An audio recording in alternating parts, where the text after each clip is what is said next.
తిరుపతి కలెక్టరేట్లో ప్రత్యేక ఉప కలెక్టర్గా విధులు నిర్వహిస్తున్న వి దేవేందర్ రెడ్డిని సూలూరుపేట ఇన్ఛార్జ్ ఆర్డీఓగా పూర్తి అదనపు బాధ్యతలతో నియమిస్తూ ప్రభుత్వం బుధవారం ఉత్తర్వులు జారీ చేసింది.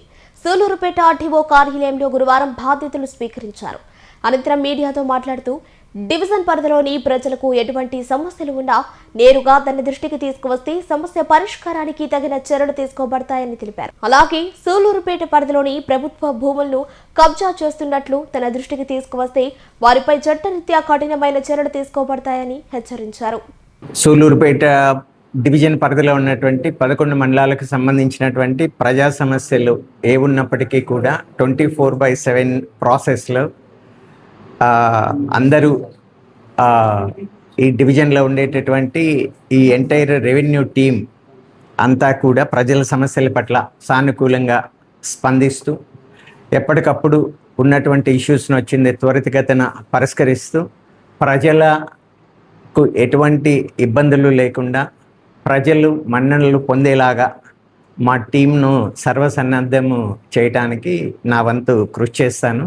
మీరు కూడా అదే సహకారం అందించండి.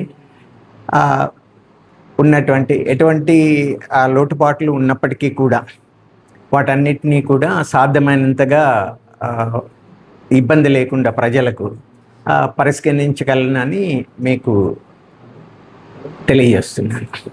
ఇల్లు లేని నిరుపేదలు ప్రభుత్వ భూమిలో ఆల్రెడీ ఒక 100 చదరపు గజాల లోపు కట్టుకొని ఉంటే గవర్నమెంట్ వాళ్ళందరికీ కూడా జీఓఎంఎస్ నెంబర్ 30 ప్రకారం వచ్చింది. ఫ్రీ ఆఫ్ కాస్ట్తో రెగ్యులరైజ్ చేసేటటువంటి ప్రొవిజన్ కింద జీవో ఇచ్చారు 2025 ఫిబ్రవరిలో.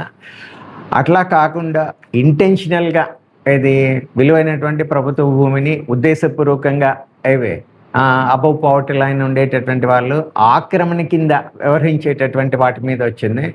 డ్యూ ప్రొసీజర్ ఆఫ్ ప్రాసెస్ ప్రకారము నోటీస్ ఇచ్చి స్ట్రక్చర్స్ కానీ అలా ఏమైనా ఉంటే ఎప్పటికప్పుడు వాటి మీద చర్యలు తీసుకుంటూ మోర్ వాల్యుబుల్ సైట్స్ ఫ్యూచర్లో అవి పబ్లిక్కు స్కూల్స్ కావచ్చు, గవర్నమెంట్ పర్పస్ కావచ్చు, లేకపోతే కమ్యూనల్ పర్పస్ కావచ్చు, అలాంటి చోట్ల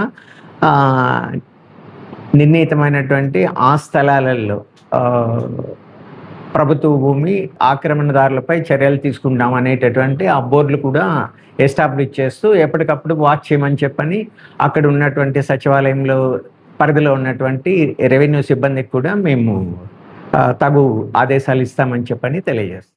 మా ఇంటి దైవం మా తండ్రి గారు కీర్తిశేషులు పత్తి రవీంద్రబాబు గారి సంవత్సరీకము ఫిబ్రవరి 26వ తేదీ గురువారము Nellore KVR petrol bunk GNT రోడ్డులో శాంతి అపార్ట్మెంట్ ఫ్లాట్ నంబర్ 9లోని మా స్వగృహం నందు జరుగును కావున తెలియజేయడమైనది.